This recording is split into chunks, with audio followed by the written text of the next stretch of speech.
Hey, what's going on, guys? Back again with Warrior Trapped Within. And right now what we're talking about is breathing and low back pain and brain function with TBI, okay? So as you see on the slide here, brain's primary fuel sources, two things, oxygen and glucose, right? So right now we're gonna focus on this oxygen piece. So we're gonna do a couple assessments. So the first one is gonna be where you're breathing from, right? So we're gonna bring our hand on our chest and our belly, and you're gonna breathe in your nose, out your mouth, and you're gonna see which hand is moving.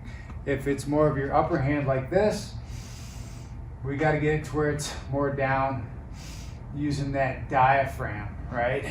This also will affect low back pain as well. So you can do your forward bend assessment and see how locked up your low back might be. So you can come forward, slowly just see wherever you're stuck at, and then come back up, do that 3 or 4 times, see where your end range of motion's at.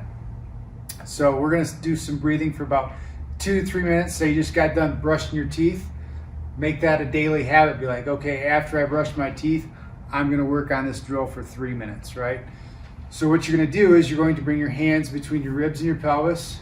You're gonna breathe in for 2 through your nose. Hold for 1, breathe out for 4 through your mouth. Hold for 1, breathe in for 2. Hold for 1, breathe out for 4. Hold for 1.